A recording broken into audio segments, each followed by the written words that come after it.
ভাইরে ভাই, তিশা যে ঠান্ডা মাথায় কত সুন্দর করে আখিকে বাঁশ দিতে পারে তাকে না দেখলে হয়তোবা আপনারা বুঝতেই পারবেন না। একের পর এক তিশা আর আহাদ আখিকে মেন করে পোস্ট দিয়েই যাচ্ছে। কারণ আখি যে বর্তমানে যে সিচুয়েশনে আছে তা দেখে তাদের কিন্তু মজাই লাগতেছে। একের পর আখিকে বাঁশ দিয়েই যাচ্ছে সবাই মিলে। তাহলে তিশা আর আহাত কেন চুপ থাকবে? তাই তো তিশা আর আহাতও শুরু করে দিয়েছে আখিকে নিয়ে একের পর এক পোস্ট করা। কিছুক্ষণ আগেও একটা পোস্ট করেছে তিশা, চুপ থেকে সঠিক সময়ে উত্তর দেওয়াকে বুদ্ধিমানের কাজ বলে।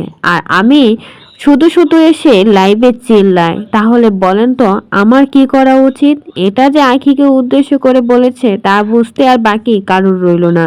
সবাই তো কমেন্ট বক্সে বলতেছে আপনার মতো চালাক এ মেয়ে পৃথিবী কেন জগতে আর একটাও হবে না, কারণ আপনি তো ঠান্ডা মাথায় ভেবে চিনতে মানুষকে বাস দিতে পারেন।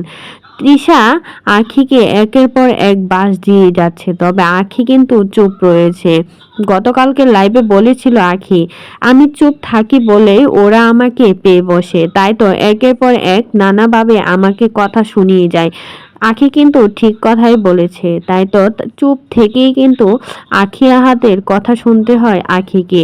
আহাতও কিন্তু কম যায়নি, তলে তলে আখির প্রতি ভালোবাসা আর উপরে অনলাইনে এসে আখিকে নিয়ে মজা নেওয়া শুরু করে দিয়েছে আহাত। আর তলে তলে আখির জন্য কান্না করে আহাত। গতকালকেও আহাত আখিকে মেন করে নানাভাবে পোস্ট করেছে, আজকেও কিন্তু তিশাও ছাড়েনি। দুজন মিলে জামাই বউ এখন আবার আখির পিছনে পড়ে আছে। সবাই তো বলছে বিউ ব্যবসার জন্য ঠান্ডা মাথায় ভেবে চিনতে বাস দেওয়ার জন্য তিশাই ছাড়া। তাই তো আখিকে পেয়ে বসছে সবাই মিলে। কাশপিয়াস কালেকশনের ওনার সেও কিন্তু বাদ যায়নি। এত সুন্দর সম্পর্ক ছিল আখির সাথে, আর সেও কিনা প্রতারণা করলো আখির সাথে। কাশপিয়াস কালেকশনের ওনার লাইভে এসে বলেছিল আখি নাকি অগ্রিম পেমেন্ট দিয়ে রাখছে, তারপরেও কাজ করে না, অথচ আখি সব সত্যি ফাঁস করে দিল কাশপিয়াস কালেকশনের ওনারের।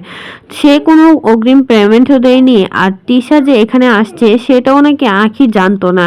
শুধু শুধু মিথ্যা নাটক সাজিয়েছে শুধু কিউজ টু ভিউজ ব্যবসার জন্য।